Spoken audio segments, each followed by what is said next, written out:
Gabayan nawa ako ng Diyos.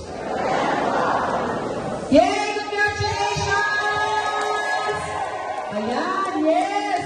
O, dakisan dyan. 1, 2, 3, go! Jump! So, upo na po tayo. Ating mga kasamahan. Ano po ba yung advokasya ni Miss Super Mara Tamundong? Baka naman, tay, matutulog ka lang mamaya, wala ka naman palang layunin.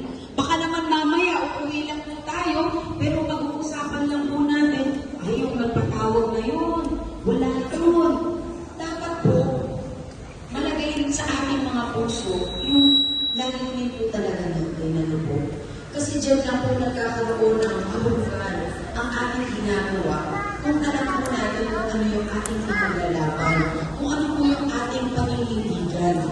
So, yung ating mga programa po na ilalagay para sa inyo, ayan. Alam po ninyo, matagal na bata po ako natin po na programa po para sa ating lahat. Hindi ko lang po ito ginawa dahil ngayon. Kung hindi nakita ko po ang sitwasyon at kakulangan din po para sa mga programa para po sa atin. Number 1 po, ano po ba yung mga programa at advokasya ni Super Mara Tamundong? Number 1, paglalagay ng mga angkop na pangkabuhayan sa bawat barangay! Baka sabihin nyo na, baka hindi naman makarating sa amin. Ito po ay direktang ibababa sa mga tao na ang programa po ay mapakinabangan ng mga Manileño. Pangalawa, libreng pabahay sa Maynila na kung saan dapat maisalba pa ang mga natitirang lupain na dapat ito ay mapunta at mapakinabangan ng Manileño. Tapos na ang nagbibenta. Tapos na ang kanilang hangarin para sa kanilang sarili dahil ito na ang oras na kailangan ang sa atin ay atin. Ang para sa atin ay dapat mapunta sa atin. Paano pa ho tayo? Paano po tayo matatawag na isang Manileño kung sa sarili nating lugar ay wala po tayong tahanan? Wala po tayong lupain na matatawag na ito ay sa atin. Kaya ito po ang isa sa mga advokasya ko na ibalik ang dapat sa Manileño! Dahil kung hindi po tayo kumilos, marahil yung inyong mga tirahan ang susunod. Marahil ako na mismo, baka wala na rin pong matirahan dahil upos na ang lupain sa Maynila. Ito na po ang pagkakaroon ng ating boses at puso at pagmamalasakit ay ilabas po natin sa ating tahanan dahil kung hindi, pati mga ako natin wala na pong matitirahan. Hindi na po ako papayag sa mga ilang tao na ang kanilang malasakit ay para naman sa sarili. Nakita niyo naman, lahat ay muna na. Yung health center sa Sasas na kung saan ako po ay lumaki dyan. Nagulat ako isang araw, ito ay isang condominium na. Matutuwa ka sana kung talagang ito ay pabahay na libre, hindi po. Dahil ito po ay may bayad. So hindi po ito libreng pabahay. Pangalawa, yung health center na napapakinabangan po ng ating mga kababayan na wala na. So ibig sabihin, imbis na tayo ay matulungan, tayo po ay binigyan pa ng dahilan para magkasakit. Para hindi mabigyan ng pansin yung ating mga nararamdaman. Imbis na yung mga health center ay dapat dagdagan, binawasan pa. Ano pong gagawin natin sa mga ginagawa po nilang ito? Wag nang ibalik! Pasensya na kayo, direct to the point po ako mabuti na pong malinaw. Kasi pag binalik nyo, asahan po ninyo ang inyong lupain ang mawawala sa inyo. Pangatlo, syempre mahalaga po ito, dagdag benepisyo sa mga senior citizen na 2,000 kada buwan! Nung araw, nangako, sinabi yung 500, magiging 800. Pero nasaan na kung hindi? Lagi pong delay ang benepisyo ng mga senior citizen. Sinasabi nila na hindi raw kaya ng budget. Bakit sila nagpapakamatay sa pwesto para sila ay makabalik? Bakit sila maraming bahay, may resort, lahat nagagawa nila? Eh kung wala talagang budget, baka ipinasa na po sa inyo ang City Hall. Baka sinabi na kayo na ho maglingkod dito kasi wala namang pera. Ang budget po ng Maynila ay 34 billion a year! Na kahit tayo po ay nandito at ibaba ang 34 billion, baka hindi rin po natin mabilang. Ibig sabihin, ganyan po kalaki ang budget ng Maynila. Sinasabi nila, ma'am, paano magkaka-budget? May utang pang 25 billion. Baka sila po may utang, hindi tayo. Paano tayo magkakaroon ng utang? Sa Kumbay pa, may utang tayo. Sa kapitbahay pa, maniwala ako na may utang tayo. Dahil yon, nahahawakan po natin na ibibigay sa atin ng direkta. Pero yung utang na sinasabi nila, hindi po natin yan nahahawakan. So paano masasabi na yan ay ating utang? Wala namang binababang programa. Wala namang pong nabago sa ating kabuhayan, sa ating antas ng buhay. Wala naman po. So bayaran nila yung utang nila.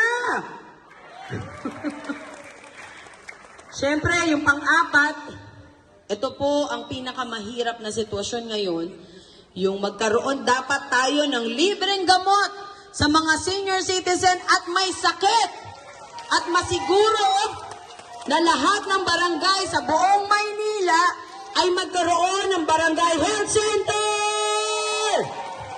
Dapat masiguro na lahat ng barangay ay magkaroon ng barangay health center. Para kahit paano naman yung ating paglilingkod at gusto nating makatulong ay maaabot na po ng ating mga kababayan. Hindi naman po imposible sapagkat nakakapagpatayo nga sila ng matataas na barangay hall hanggang 3rd floor. Ang tanong po, yan po ba ay makakain natin? Yan po ba ay makakabili ng gamot?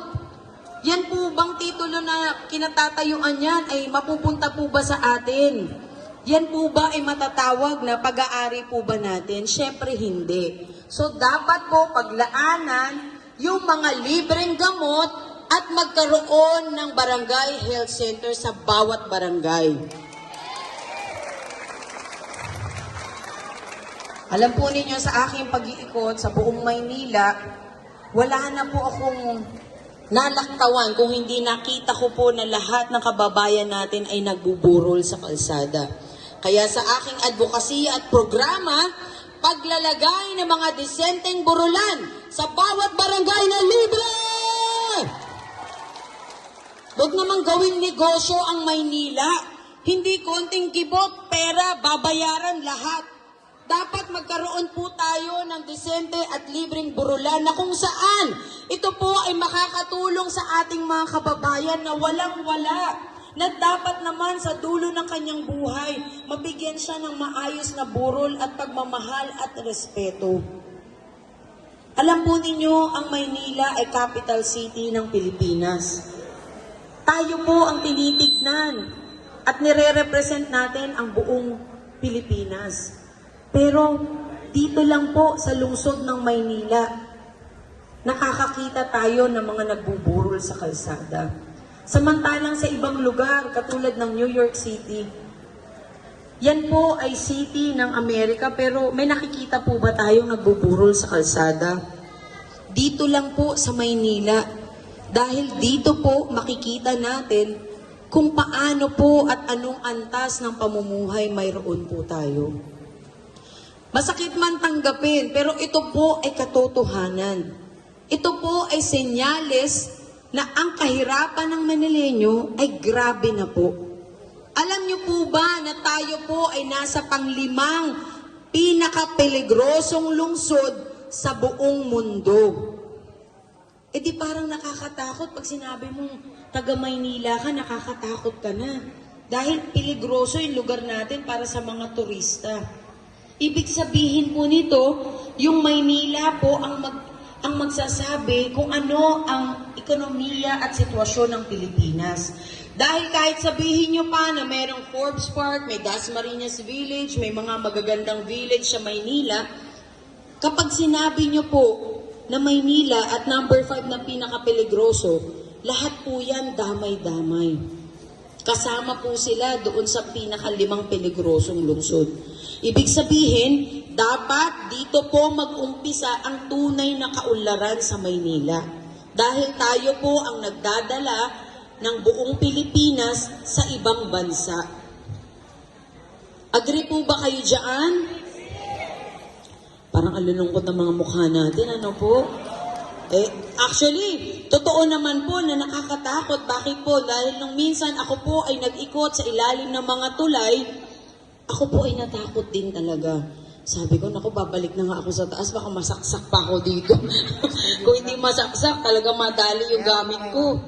Ibig sabihin, kung ako nga po mismo na Manileño na, natakot pa po ako. What more pa, yung mga turista talaga na dumadayo lang po dito sa ating lugar. Kaya talagang masasabi mo na may dahilan din po kung bakit tayo na turingan na pinakapeligrosong lungsod sa buong mundo. Siyempre, yung number 6, ito para sa mga mag-aaral po. Pagbibigay ng financial allowances para sa mga scholars! Ito po ang magbibigay udyok para sa ating mga mag-aaral na sila po ay mag-aral mabuti. Na ang kanilang edukasyon ang pinakamahalaga na maibibigay po ng isang magulang. Ito rin po ang hangarin ng magulang para sa kanyang anak. Sa kabila po ng kahirapan, nais din po natin na makita ang ating mga anak na nakagraduate, na mayroong pinag-aralan. Dahil yan din po ang magbibigay sa atin ng panatag na loob na kakayanin po nila ang pagsubok ng buhay. Na kahit na mawala na po ang magulang, alam po natin sa ating mga sarili, makakayanan niya ang lahat ng kanyang pagdaraanan sa buhay. Ito po ay isang paraan lamang upang masuportahan po natin ang mga mag-aaral na sila po ay magsikap at tutukan ang kanilang pag-aaral.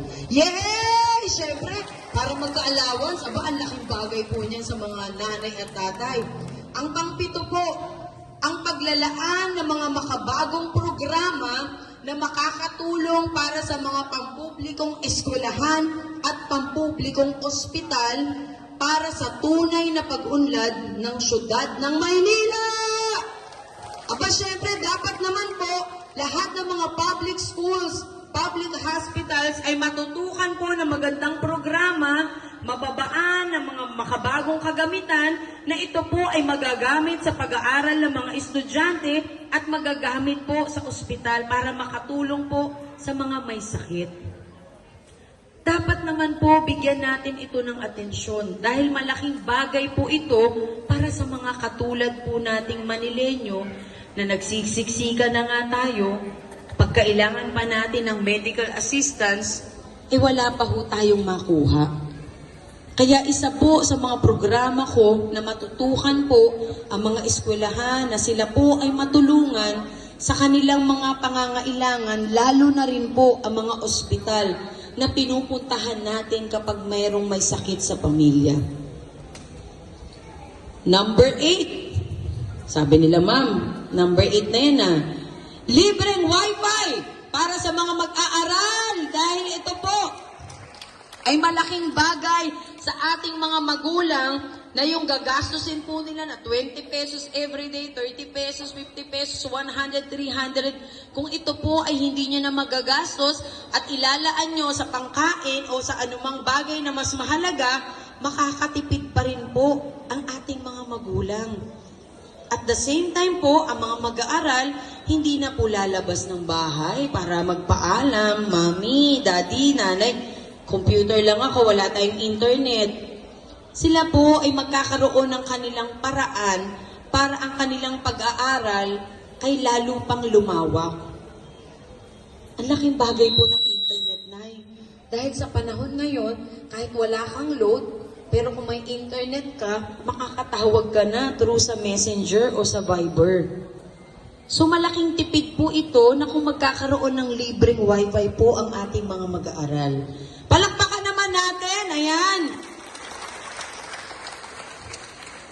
Ito naman po para sa ating mga barangay officials. Dagdag benepisyo para sa mga barangay officials. Kasama ang mga tanod! palagi na lang natin napapabayaan yung mga tanod natin na nakikita natin na siyang unang pumapayat, nagkakasakit. Dahil sa pag-iikot ko po sa mga barangay, kadalasan na may lumalapit po sa akin, akala ko may sakit, manghihingi po ng solicitation. Yun pala, ma'am, tanod po ako dito. Tay, sigurado ka ba kaya mo pa magtanod?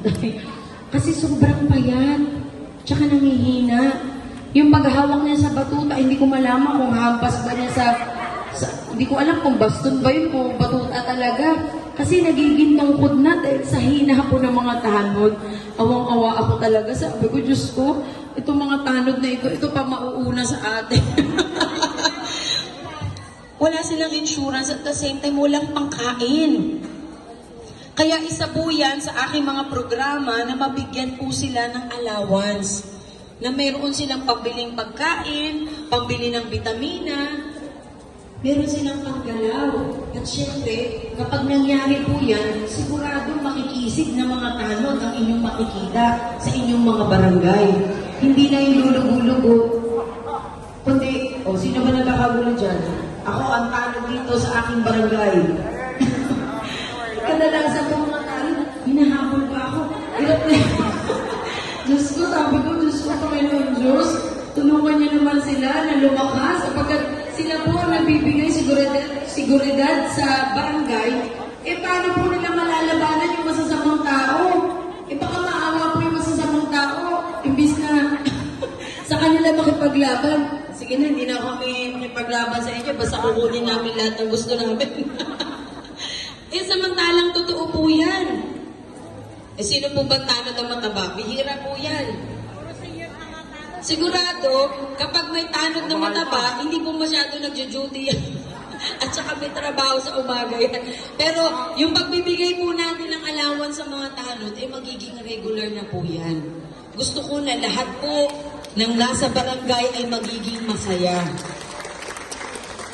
Siyempre, ang pangsampo, para sa mga ex-chairman at ex-kagawad, yung mga naglingkod sa kanilang barangay na nagretiro na, dapat sila po ay mabigyan ng item na sila pa ay magkaroon ng pangkabuhayan. Di po ba? Agree kayo?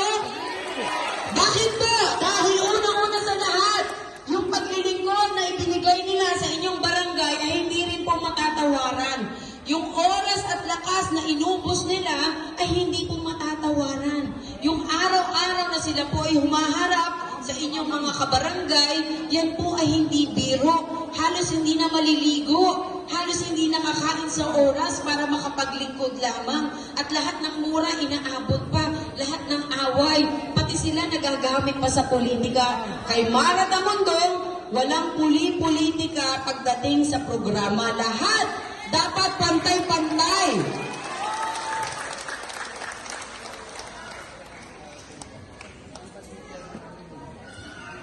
Ayan na nga po tayo, nahuli kayo sa balita. Sabihin niyo po, kayo tayo, Ating chairman namin, umaman. At hindi na kailangan yung mga chairman na bigyan mga ritina, bigyan pa ng kahit na kabuhayan. Yung chairman namin, mayaman na. Barangay 66, sa mga kailangan. Kapitan po ako. sabi ko nga kay Kagawad hindi nyo alam, secret, na nahimik kayo sa bahay. Kaya nga po dito, Kagawad, gusto ko pantay-pantay po ang lahat. Hindi lamang dahil si chairman ay chairman at ang Kagawad wala na, gusto ko po hanggang tanod, yan po ay magkaroon ng benepisyo. Dahil yan po, ay kahit paano ay isang reward na maibibigay po natin bilang pasasalamat at pagkilala sa mga taong naglingkod po sa ating mga barangay. Palakpakan naman natin!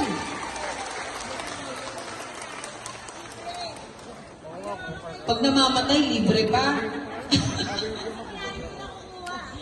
Nako, hintayin niyo po na ako ang makaupo, makikita niyo po ang diferensya. Baka mas mayaman pa kayo sa akin pag ako ay umupo sapagkat mas uunahin ko po na kayo ang kumain kaysa sa akin dahil ako natikman ko na po lahat ng pagkain. Kailangan bigyan naman natin ng ibang pagkakataon yung mga kababayan natin na makakain ng para sa kanila talaga po. Pang 11.